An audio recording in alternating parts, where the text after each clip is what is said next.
이스라엘 백성이 아직 가나안 땅에 들어가지 않았지만은 가나안 땅에 들어가서 어떻게 살 것인가. 하나님이 땅을 주시고 그리고 그 백성을 마련하시고 이제 법을 베푸시는 것을 볼 수가 없습니다. 볼 수가 있습니다. 사실 법은 인간에게만 있는 것이죠. 나머지는 우리가 동물 식물은 법이라기보다 어떤 습성이라고나 할까요? 본능. 그냥 그렇게 사는 것이죠. 그러나 인간에게는 하나님의 형상이 있기 때문에 의지대로 행하고 또 그 의지대로 행한 데 대해서 책임을 져야 하는 그러한 측면에서 이 법에 죄와 형벌에 그러한 법이 있게 되는 것입니다.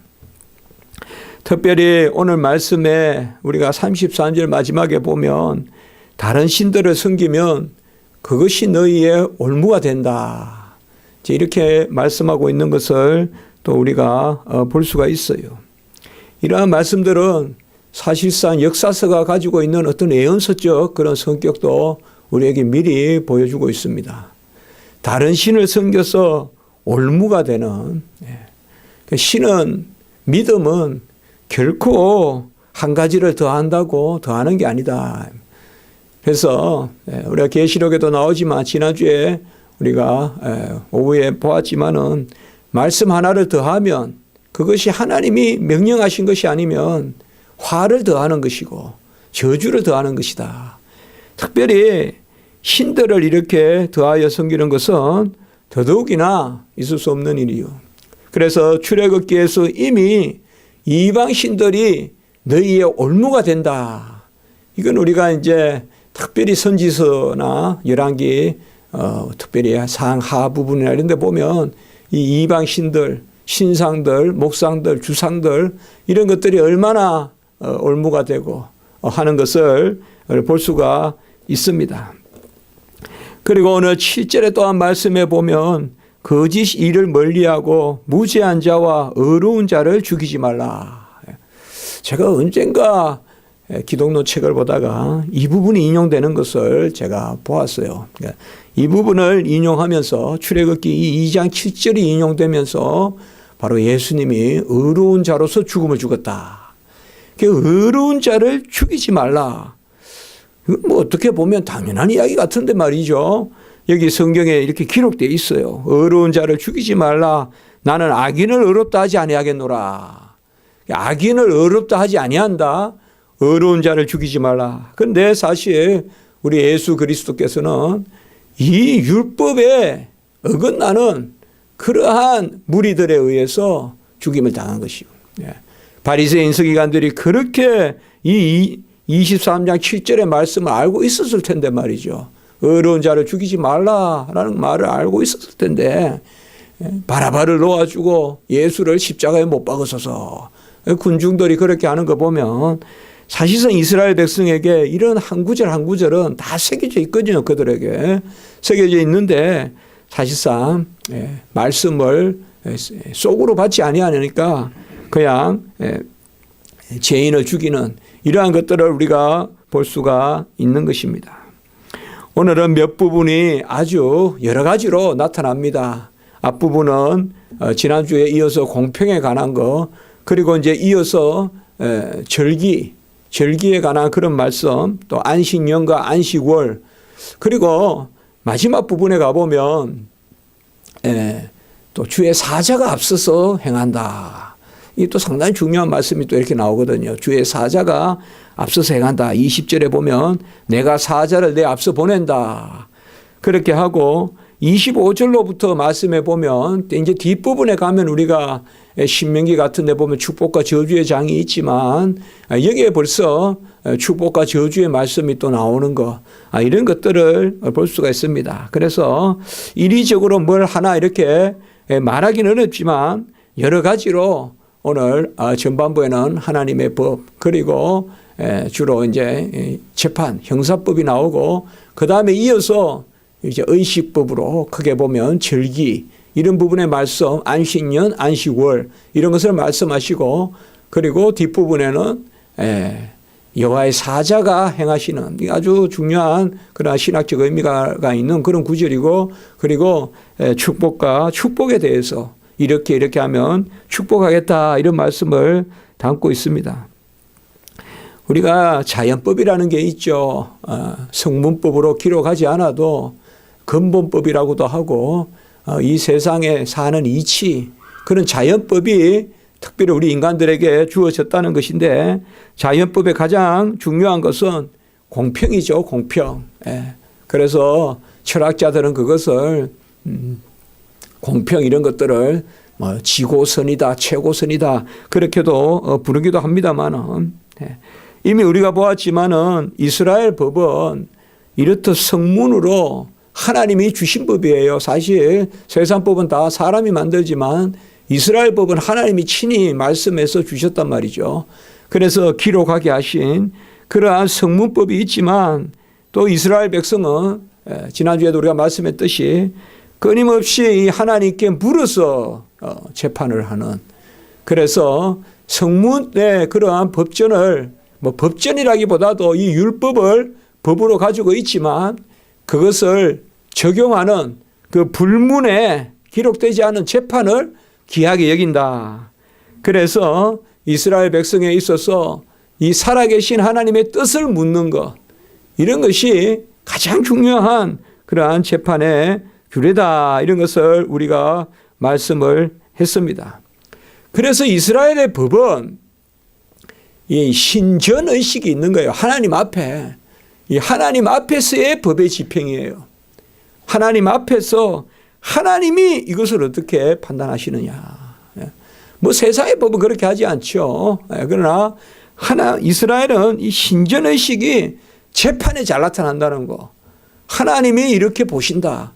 하나님이 이렇게 판단하셨다. 그래서 재판에 불복종하면 하나님의 불복종하는 것이요. 그래서 특별히 재판장을 존중하라. 지난주에도 말씀이 나왔습니다만 재판장을 존중하라. 이런 부분들이 뭔가 하면 그 재판장이 바로 하나님의 그러한 대연의 판단을 하기 때문에, 그래서 우리가 나오는 이야기입니다. 신전의식이 잘 나타나는 것을 한번 생각을 해봤어요. 이스라엘 백성에서의 이 코람되어 하나님의 앞에서의 삶을 뭐 크게 우리가 생각해 본다면, 먼저 제사가 하나님 앞에서의 신전의식이겠죠. 이 제사는 기본적으로 감사와 헌신, 그 다음에 속죄 뭐 이런 것을 뜻하겠죠. 그래서 하나님 앞에 감사하고 하나님 앞에 속죄하고 하나님 앞에 헌신하는 이 제사가 이스라엘 백성의 신전의식, 하나님 앞에 서 있는 그러한 백성의 의식이고, 두 번째는 이 정결례를 한번 생각해 봤어요. 그러니까 정결례라는 것이 하나님 앞에서 정결하다, 깨끗하다. 그래서 깨끗해서 하나님께 올려드려지는 그러한 그 정결의 예. 그래서 이 정결례가 아주 중요하게 하나님 앞에서, 이스라엘 백성은 낳자마자 또 정결한 그러한 예법이 있지 않습니까? 부모에 해당하는 예법도 산모에 해당하는, 그리고 자식들에 해당하는 이러한 그러한 법을 통해서 하나님 앞에 세우는 그러한 것을 볼 수가 있고, 그리고 이제 세 번째 오늘 제가 말씀을 드렸던 재판, 이것이 바로 신전의식에, 제가 설교하면서 준비를 하면서 한번 생각해 봤어요. 그러니까 이 신전의식의 이러한 부분들이, 그러니까 이스라엘 백성들은 종일 일주일간 하나님 앞에 산다 이 말이에요. 하나님 앞에. 우리는 뭐 요새 신전의식이다 이러면 뭐 예배 뭐 이렇게 하지만, 이스라엘 백성은 우리가 뭐 요새 재판정에 가서 신전의식을 느낄 수 있겠어요? 재판의식에 가면 뭐 판사만 겁을 내는 거죠. 판사가 이렇게 말했다 저렇게 말했다에 따라서 그냥 막 무슨 교회 문제도 그냥 세상 법정에서 그냥 판사가 이렇게 이야기하면 좋다고 박수를 치고, 지면 그냥 절망하고 뭐 하나님 뜻보다는 그냥 판사 이야기가 그냥 좌지우지하는 그런 좀 섭섭한 모습들도 있죠. 사실. 그러나 이스라엘 백성들에게는 제사나 정결례나 재판이나 이 신전의식, 하나님 앞에 살아가는 이러한 것들이 강했다. 그래서 특별히 우리가 오늘 이 앞부분에 9절까지의 말씀에 보면 재판을 어떻게 할 것인가 그런 부분이에요. 이게 재판법이니까.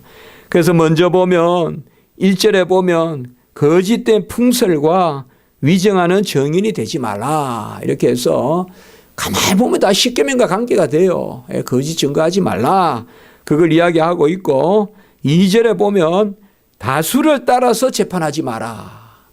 이것도 또 우리 예수님이 가만히 보세요. 참뭐 예수님이 여기 걸려 넘어졌어요. 예수님이 걸려 넘어지신 것이 아니라 걸려 넘어짐을 당했어요. 예수님이 좀 표현을 우리가 그렇게 하는데 예수님을 걸고 넘어진 사람들이 무리들인데 종교가들 그들은 뭐예요? 거짓된 풍설, 그가 무슨 유대의 왕이 되려고 했다. 로마 사람들에게는 그가 그냥 나라를 전복하려고 했다. 거짓된 풍설. 그리고 두 번째는 뭐예요? 다수를 따라 하지 마라. 아마 우리가 이 지금 예수님의 죽으심과 이 지금 출애굽기를 같이 연결해 봐야 돼요. 그들은 다 이걸 어기고 예수님을 죽인 거예요. 그리고 두 번째는 뭐예요? 다수를 따라 하지 마라. 여론 재판 하지 말라는 거예요. 여론 재판. 이걸 딱 오늘 2절에 보면 다수를 따라서 악을 행하지 말고 이렇게 말하고 있다. 쏠려다니지 말란 말이에요. 이 사람이 말했다고 쏠리고 저 사람이 말했다고 쏠리고. 하나님의 판단은 요셉이잖아요. 그러나 애굽의 모든 사람들은 요셉을 부정하다고 봤잖아요. 그러나 하나님은 아니잖아요. 그 사실상 쏠려다니는 거 하면 안 된다 이 말이에요. 그리고 6절에 보면 가난한 자의 송사에 편백되게 하지 마라라고 해서 특별히 가난한 사람들을 취하고 또 가난한 사람들을 종으로 삼고 이런 것들이 재판이 많이 이용됐다 이 말이에요. 옛날에 그냥 우리나라로 말하면 의원님 찾아가가지고 그냥 위정해가지고 그냥 땅도 빼앗고 그냥 집문석 다 빼앗고 하루아침에 그냥 다 내쫓고 얼마나 많아요 그런 게. 평생 소작 붙여가지고 하나도 못 얻어먹고 그냥 싹 빼앗고 다 내쫓고 다 재판을 이용한단 말이에요. 고을의 원님이. 그래서 목구멍이 포도청이단 말이 포도청에 그냥 매니 갖다 주고 오늘 여기 보면 8절에 뭐예요? 뇌물을 받지 말라. 재판할 때 뇌물 받지 말라. 요새는 우리나라가 좀 법이 정화됐다고 하고 있지만 요새 또 문제가 좀 되지만은 옛날보다 훨씬 덜합니다. 저도 학교 다닐 때 말 많이 들었거든요. 검사들이 얼마나 썩었는가 말 많이 들었어요. 당연히 그렇게 사는 줄 알고 있었고 뇌물 말도 많다고 볼 수가 있어요. 뇌물을 받지 말라 오늘 8절에 이렇게 말하고 있습니다. 사실 이게 참 놀라운 거예요. 이러한 것들을 다 이렇게 규정하고 있다는 것입니다. 사실 재판이 하나님 앞에서 서는 것에 아주 중요한 요소라면 자 내가 지금 나쁜 짓을 하면 하나님이 보시고 판단한다 이렇게 된단 말이에요. 이스라엘 백성은. 그런데 뇌물이 그 안에 끼인다 이라는 것은 이게 인본주의란 말이에요. 만모니즘이란 말이에요. 뇌물을 가지고 재판이 흔들린다는 것은 이것이야말로 만모니즘이란 말이에요. 이게 그냥 돈이 일만하게 근원이 되는 것이거든요. 일체 모든 판단이 그냥 돈으로 그냥 돼버린. 사람을 파는 것도 돈이 있으면 되고 그냥 재판을 그냥 휘어잡아가지고 해버리면. 우리가 아합 시대 때 그 포도밭을 빼앗잖아요. 그런 것도 보면 다 이런 것을 이용해가지고 머리를 써서 그렇게 하는 것을 볼 수가 있습니다.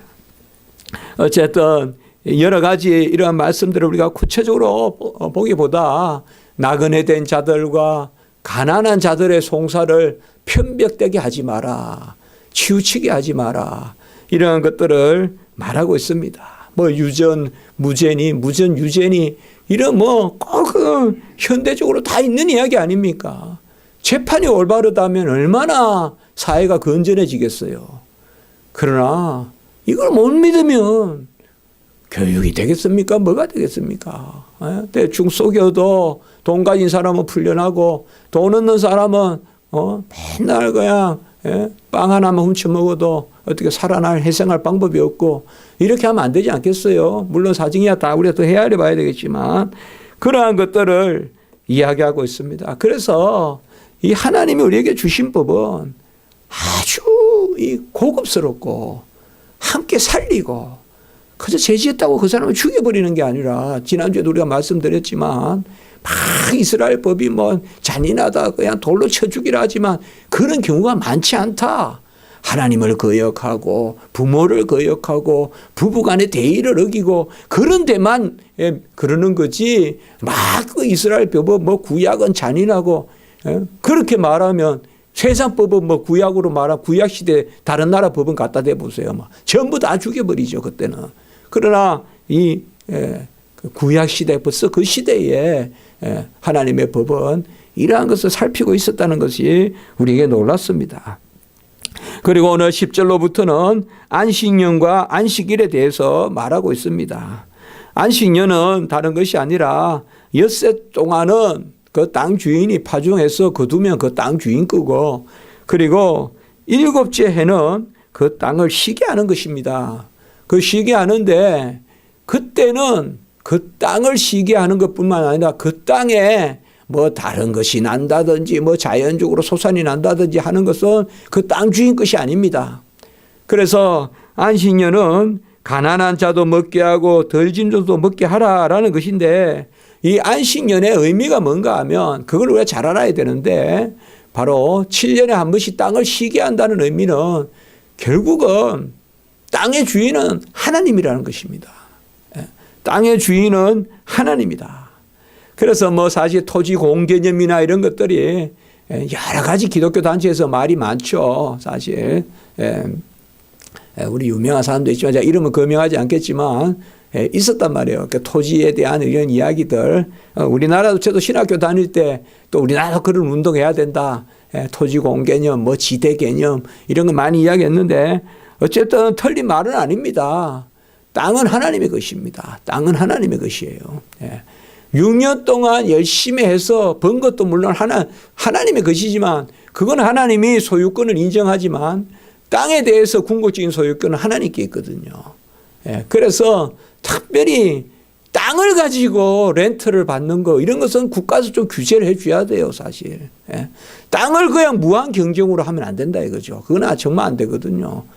그건 경제적으로도 안 된다고 하는데 땅을 그냥 무한 경쟁으로 해버리면 그건 정말 안 됩니다. 제가 처음에 한국 돌아왔을 때 지인의 도움으로 잠깐 아파트에 새를 살게 되는데 그 아파트가 아주 낡아가지고요. 정말 뭐 후대만 멀쩡하지 그런 낡았는데 참 이거는 이해가 안 되는 일이 하나 있더라고요. 주민들끼리 담합을 해가지고 우리 아파트는 예컨대 3억짜리를 5억 이상으로 팔아야 된다면서 그냥 이렇게 현수막을 붙이고 이러는 거예요. 이런 게 사실 있을 수 있냐 이 말이에요. 이런 게. 그래서 그냥 값을 올리는 거예요. 자기들끼리. 아파트 주민들끼리 이렇게 담합해가지고. 그래서 뭐 그런 거에서 규제할 수도 없고 어떻게 할 수도 없고 하여튼 뭐 이런 모습들을 봤을 때 이 정말 이 땅에 대한 개념 제가 베트남 갔을 때 참 놀라운 걸 봤습니다. 베트남에 지금도 제가 의심이 되는데 그때 제가 옆에 이야기까지 했는데 그곳에는 땅을 또 어떻게 해가지고 땅을 판다거나 이러면 사형이에요 그냥. 땅을 개인 소유로 하면 사형인가 이렇게 제가 어디서 봤어요. 베트남에 갔을 때 저번에 교수 회의 때. 그래서 이런 게 또 극단적 또 공개념 개념인가 토지 공개념인가 이게. 그래 이게 하여튼 땅이 묘한 변수는 묘한 변수구나. 우리 하나님은 땅에 대해서 그렇게 했습니다. 그리고 안식일에 대해서는 엿새 동안 일을 하고 12절에 보면 일곱째 날은 쉬라. 자기만 쉬는 게 아니에요. 종의 자식과 나그네가 쉬라. 그다음에 소와 나귀도 쉬라 해서 이건 뭔가 하면 안식일이 창조의 질서라는 걸 알려주는 거예요.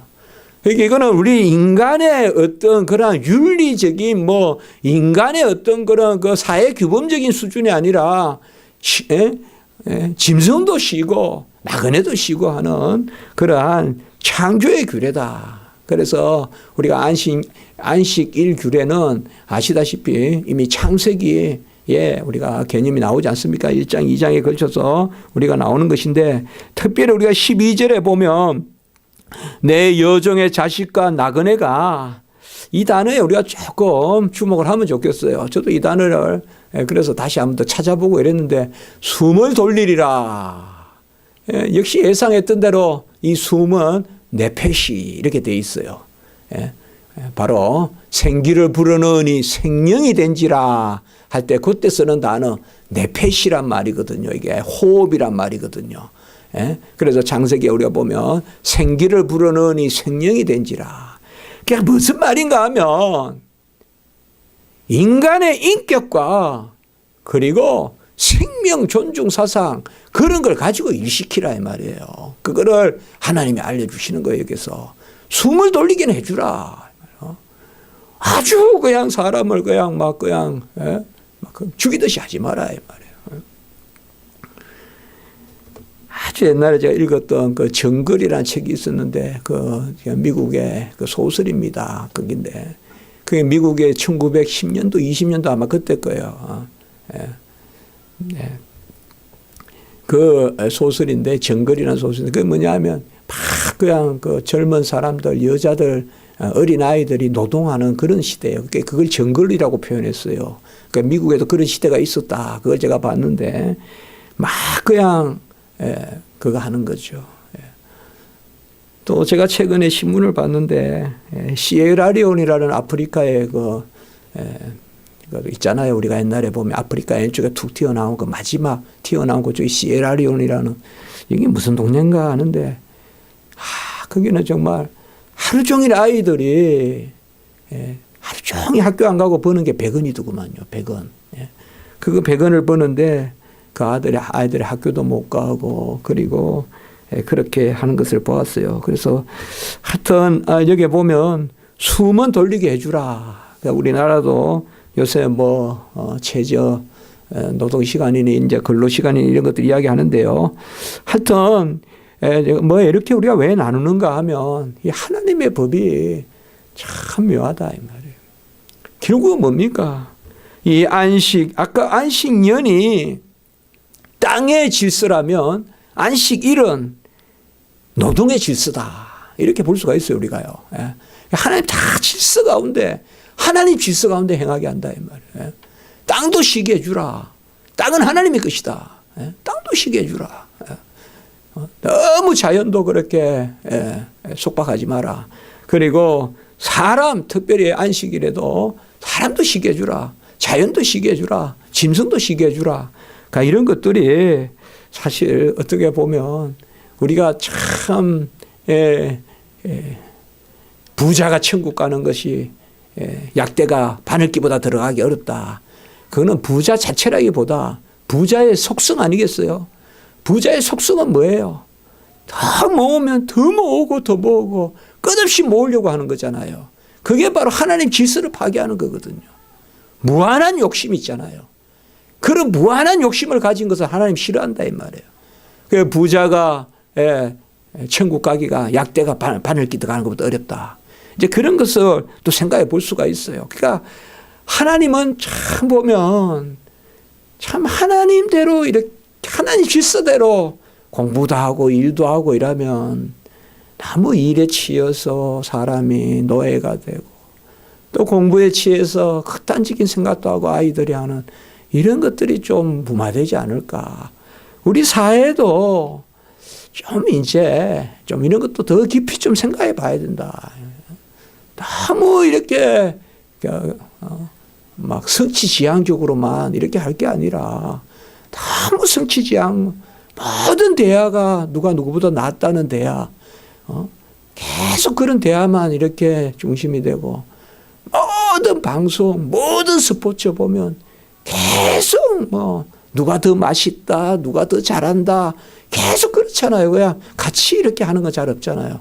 몰라요. 제가 그래 봐서 그런지 먹는 것도 계속 경쟁시키고 노래 부르는 것도 경쟁시키고 계속 그냥 스포츠도 계속 경쟁시키고 그 무한히 사람이 쫓기다가 죽는 그런 것이 아니라는 것을 하나님이 우리에게 알려주시는 것 같아요. 시간이 많이 되어서 오늘 뒷부분의 새 절기는 제가 다음에 절기에 대해서 우리가 좀 더 상세하게 다룰 때가 있기 때문에 크게 우리가 유월절, 맥추절, 수장절 이 세 절기가 있다.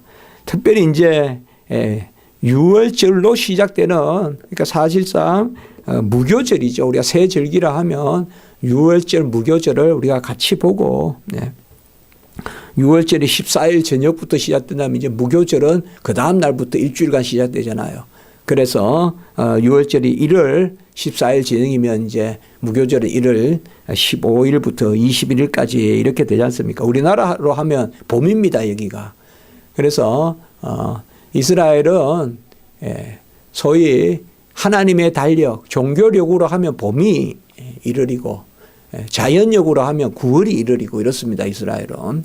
그래서 우리 성경에는 물론 우리가 신약에 보면 조금 이 역계산이 다르게 되는 경우가 있지만 구약에서는 종교력으로 보면 됩니다. 그래서 6월절이 1월이고 1월이 뭔가 하면 땅이 숨쉬는 달이라고 보면 돼요. 그게 이제 무교절이고, 그리고 처음 이제 열매를 맺는 거 주로 보리와 밀을 빨리 따거든요. 그게 이제 매추절, 오순절, 초실절, 칠칠절 뭐 이런 이름들이 다 붙는 거예요. 이거는 이제 보리하고 밀을 따는 때예요. 이것이 주로 이스라엘 절기로, 그러니까 우리가 6월절 50일 후라고 보면 되잖아요. 그래서 그때고, 그 다음에 수장절은 초막절, 장막절이라고도 하지만 우리가 알다시피 이거는 9월, 10월에 우리가 7월이죠. 7월. 우리나라로 하면 이제 9월, 10월에 해당하는데 이스라엘 역으로 하면 이때가 7월이 되는 거죠. 그렇죠. 이스라엘 역으로 하면. 그래서 이때는 이제 주로 과일의 열매를 많이, 올리브라든지 포도라든지 이런 소사를 다 마치는 거, 이런 게 이제, 그래서 사실상 모든 소사를 다 마치는 게 이제 이때죠. 그래서 이 부분에 대한 설명은 우리가 다음에 좀 더 보기로 하고, 어쨌든 이 절기의 중요한 건 뭐냐? 이것은 오늘은 이제 좀 중요한 거, 아까 땅은 하나님의 것이다. 그게 안식년의 사상이고, 그리고 노동의 질서를 말해주는 게 안식일이고, 그리고 우리가 그전에 말씀 봤죠. 하나님 앞에서 살아가는 모습. 그게 대표적으로 제사와 그다음에 정결례와 그리고 재판이 있다.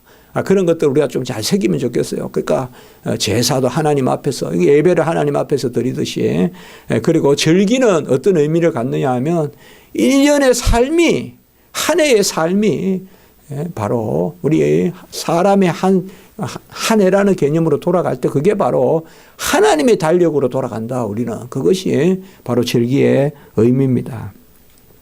오늘 조금만 더 말씀을 나누면 그 20절부터 보면 내가 사자를 내 앞서 보내어 길에서 너를 보호하여 한 예비한 곳에 이르게 한다. 이 사자가 뭐냐 이 말이죠. 이거는 이제 히브리어로 말라크, 천사라는 뜻이에요. 천사. 그런데 왜 천사라고 하지 않고 이렇게 사자라고 했느냐. 우리가 여호와의 사자다 이러면 가장 잘 아는 것은 벌써 3장에 나왔죠. 우리 떨기나무에서 여호와의 사자가 불꽃 가운데. 그래서 우리 개혁 신학자들은 여기 사자를 구약시대에 현현하신 예수님으로, 성자로 그렇게 해석합니다. 우리는. 그래서 칼빈 이후로 그렇게 보시면 돼요. 그래서 이 사자를 앞서 보낸다 이 말은 구름기둥, 불기둥을 앞에서 끌고 가시는, 그러니까 구름기둥, 불기둥이 여호와의 임재의 교회라면, 구약시대 때 교회가 구름기둥, 불기둥이라면 그 머리가 예수 그리스도, 그게 바로 이 사자가 앞에서 선행하여, 옛날에는 선행한다 그랬어요. 앞서서 보낸다 이 말이에요. 앞서서 이 여호와의 사자가 간다 이 말이에요. 왜 굳이 그렇게 봐야 됩니까? 그게 결정적으로 21절에 보면 너희는 상과 그의 목소리를 청종하고 그를 노엽게 하지 마라. 천사를 노엽게 하지 마라 그랬겠어요. 천사 목소리에 순종하라 그랬겠어요. 그리고 가장 중요한 것은 바로 그 밑에 내 이름이 그에게 있음이니라 이렇게 이야기했어요. 그러니까 이것은 사실상 천사에게 하나님이 이름을 주셨겠어요. 자기 이름을. 그러니까 이런 것들을 여러 가지 파악했을 때 우리가 25절에 보면 내 하나님 여호와를 섬기라. 이러한 개념들이 바로 구약의 삼위일체적인 구절들이에요. 이런 구절들이. 그래서 여호와를 섬기라 그러면서 성자의 현현, 성육신이 아닙니다. 성육신은 모태에서 조성되셔서 나신 거, 그거는 이제 한 번 있는 예수님이 이 땅에 오신 것이죠. 그거는 신약시대의 시작이고, 구약시대 때는 삼위일체 하나님이 계시잖아요. 성부, 성자, 성령. 이건 당연히 언제나 계시잖아요. 그 성자의 현현이란 말이에요. 현현은 드러나심이란 말이에요. 성육신이 아니라. 그것을 여기에서 말하고 있습니다. 그래서 궁극적으로 이것이 왜 중요한 구절인가 하면, 이제 오늘 보면 이 여호와의 사자로 말미암아 그가 23절에 보면 내 사자가 앞서가서 가나안의 모든 족속들을 다 물리치실 것이다 이렇게 이야기하는 거예요. 그래서 궁극적으로 가나안 땅의 교회를 누가 세우냐? 우리 주님이 세운다 이 말이에요. 우리 주님이 세우신다 이 말이에요. 그러니까 우리가 이렇게 해석이 되는 거예요. 그리고 25절에 여호와를 섬기라. 그리하면 양식과 물에 복을 내리고 뭐 낙태하는 자도 없고 임신 못하는 자도 없다 이제 쭉 나오지 않습니까? 바로 이런 것도 우리가 아까 말씀을 드렸듯이 삼위일체적 구절로. 그러니까 구약에 삼위일체가 어디 있습니까? 이렇게 뭐 엘로힘은 복수다. 그게 삼위일체다. 그것만 있는 게 아니라 가만히 보면 구약도 전부 삼위일체란 말이에요. 예? 삼위일체가 이런 구절들이 우리가 중요한 겁니다. 사실 출애굽기에서 이런 구절들을 우리가 단순히 역사만 읽을 게 아니라 함께 읽어내는 그러한 것들이 필요한 것입니다. 그리고 31절에 내 경계를 정한다. 이것은 아주 또 중요한 이야기입니다. 홍해에서부터 블레셋 바다. 블레셋 바다는 뭐 우리가 지중해 그쪽이라고 생각하시면 될 거예요. 그쪽이고. 그리고 강야에서 강까지, 이 강야라는 말은 우리가 알다시피 바로 홍해 건너 강야지 않습니까? 그 강야에서 강이라는 말은 유브라데 강입니다. 그래서 사실상 이제 이런 것들이 제가 저번에 제가 해석이 맞는지 모르겠어요. 제가 그때 이스라엘 갔을 때 안내하시던 분이 이스라엘 지도에 선이 두 개 있는 게 두 강인데 아마 이런 거하고 관계되는 것일 거예요. 그래서 이스라엘 사람들은 어디까지가 자기 영토라고 생각하냐. 이런 말씀을 가지고 이야기하는 거예요. 그러니까 우리 영토는 저 이란 있는데 저까지다 막 이렇게 이야기하는 거예요. 본래. 그러니까 비옥한 초성딸이 어디에 있습니까? 애굽에서부터 메소포타미아까지가 비옥한 초성딸이잖아요. 우리가 비옥한 초성딸이라 그러잖아요. 문화사에서. 그래서 이런 구절들이 이제 근거가 되는 거예요. 그래서 참 하나님의 말씀 아주 붙들고 사는 사람들인데 이런 한 말씀 딱 가지고 이제 그렇게 하는 건데 어쨌든 보면 예수님이 이 땅에 오셨거나 사도 바울의 어떤 활동이나 이런 거 보면 신약이라든지 보면 이스라엘 백성이 하여튼 이 유브라데에서 그까지 하는. 그런데 여러분 아셔야 됩니다. 유브라데 강이 그렇게 멀지는 않습니다. 그렇게 멀지는 않습니다. 우리가 생각하기에 유브라데는 저쪽에 있고 가나안은 이쪽에 있는 것 같은데 그렇게 멀지는 않습니다. 그런 것을 우리가 생각하시면 되겠습니다. 오늘 여기까지만. 아무래도 출애굽기 내용이 많아서 시간이 좀 더 걸리는데 오늘 기도드리겠습니다.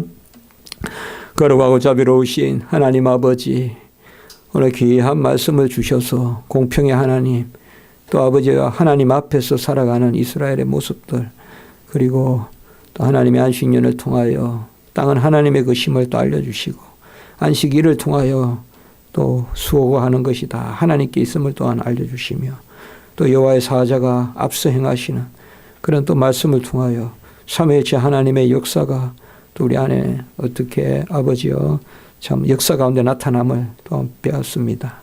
하나님 이런 말씀이 오늘날 우리에게 주신 말씀인 줄 알고 잘 받는 저희들 되게 하시고 우리 십자가 지기 모든 성도님들 또 아버지여 우리 무엇보다 주님께서 사랑하시는 그러한 아버지여 우리 근속들 그리고 특별히 우리 오늘 함께 또 예배드리는 우리 남 목사님 그 가정 위에도 은혜 위에 은혜를 더하여 주셔서 모든 말씀이 응하고 모든 말씀이 대언되는 그러한 선포되는 그러한 아버지여 큰 일의 역사들이 일어날 수 있도록 인도해 주시옵소서.